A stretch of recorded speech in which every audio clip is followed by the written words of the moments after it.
me, sir. I'm trying to sell this, man. God bless you. Hi, excuse me, sir. I'm so sorry to bother you. I'm trying to sell this mystery box for $5. Do you think you would buy it? I don't know. I don't even think I have $5. Do you want to check your pockets, maybe? I only have $1, I think. You only have $1, and would you still help me with that? Yeah, you could have it. No way. Yeah. What made you want to help me? You want others what you want done to yourself, right?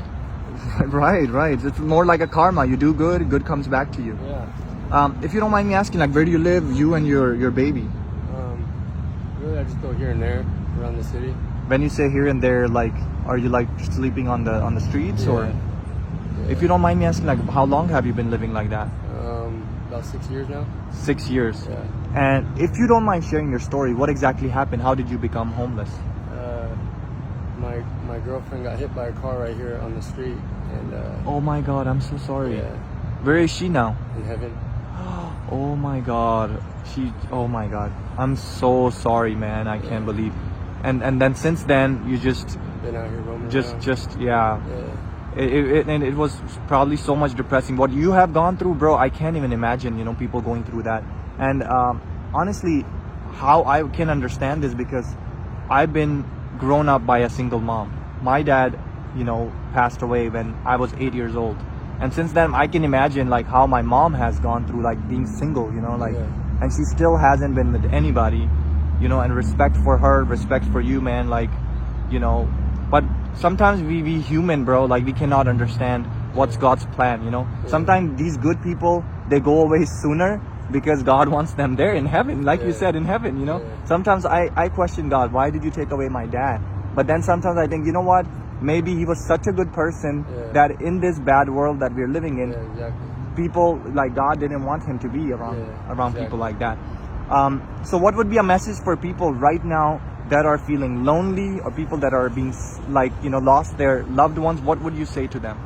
I would say hit your knees and pray, because someone does love you out there. Get your knees and pray. Hit your knees and pray.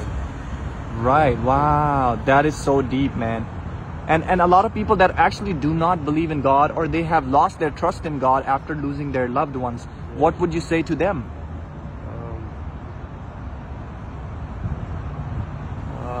Really, I don't know. I just say pray, man. Prayer is a powerful thing, Prayer is very powerful. Yeah. And just what we were just talking about recently, that the plans that God has, we as a human cannot understand. Sometimes we will blame God. Why would you do that? But we cannot understand what he has planned for us, Yeah.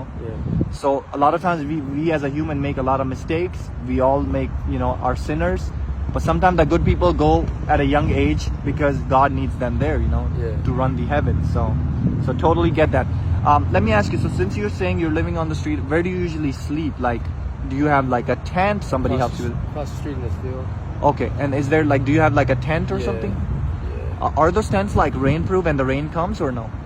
Some of them, but I just put a tarp over it so it doesn't leak and shit. Also, you put a tarp over it. Okay. And as far as the food wise, is somebody helping you out with food and stuff? Well, usually I fly a sign and make enough money for me and my dog. Okay, so you get him food and yourself food just from the sign. Do you get a lot of rejection from people? Has people been rejecting a lot? Of course. Of course? Yeah. And how do you feel about that? Like, what would you say to people that when you see somebody with a sign, what would you say to them? Like, not to be rejecting. I'm not proud of flying a sign. I mean, of course I don't like it. Of course I would like to have a job and do this and that, but us as humans, we have addictive personalities, and by having that, you get stuck in a rut, or stuck in this way of life a little bit, and until I'm ready to get out of it, it's just what I'm going to keep doing, Right, until your mind is ready and you're like, you know what, I'm done with this life, I want to start a new life. And people are being judgy, people think just because you're on the streets is because maybe you were doing drugs, or maybe you were doing bad things. But again, you have a different story. You just said that you lost your partner, and that's the biggest damage that somebody can have, is losing your partner or your parents, right? Yeah. That's the biggest damage that you can have on your mind, your body, your soul. It's a big damage. People don't understand that. And then you don't feel like eating, you don't feel like sleeping, you don't feel like doing anything after losing your loved one. So people are not understanding that now. And would you say to the people, like, don't judge somebody, don't judge a book by its cover, you know? Yeah. Just because somebody's standing with a sign or somebody's Yeah. asking you for money, go ahead and help them. Don't just think just because they're doing bad things, that's why they ended up. That's what people think, you know? Yeah. And I'm a human. I used to think the same way, but now, you know, hearing your stories, hearing other people's story, it gives me more motivation. Like, no, not everybody's bad. And you guys are the nicest people on earth. You guys help out each other. Like, I bought food for this guy, you know, like a week ago. You know the first thing he did? Offer you some? No, he offered like all the people that were around him. He Yeah. shared his food right away. Yeah. Instead of being selfish and mean and keeping the food to himself, Yeah. he called his friends or people that were around him. He's like, come, Yeah, yeah. like sit with me and eat. Like, you guys are always helping. And you only had $1, right? Yeah. If you had more, would you give it to me? Yeah. See? And what were you gonna do with that last $1 that you had? Were you gonna go probably like buy food or Yeah, something? I think I was even buy soda or something. Soda or something, right? And you still decided to help me instead. So that shows like your personality, the type of heart you have, is you have a giving heart. Not a lot of people have a heart like that.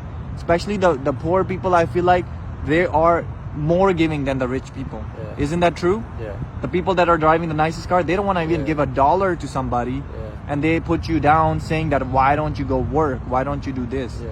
All right. I know I talk too much, man, but I mean, I loved hearing your story, and I wanted to, you know, share this with you. So this is a box, and it's not a regular box. I want you to turn it around and see what it says on it. Wow. And I want you to open. There's a note actually in there. So if you can go ahead and read that note for me. You are an angel and a gift from God. This was a social experiment. Since you helped me, I want to bless you. Yep. So stay here, right here. I'm gonna go ahead and bring you an envelope, and I got something in there for you. Okay, so stay right here. Man, here you go. I got something for you in there. Oh man. God Yeah. bless you. Thank you. Thank you. Yeah, of course, man. What would you do with it? Start a new life. Start a new life, man. All right, brother. And just be kind, just how you are, just how you decide to help me. I want to give a message to people like, hey, keep helping each other. Even though you have less money, just like how he decided to help me, you guys should be helping each other out too, you know? All right, man. God bless you, okay? Thank you.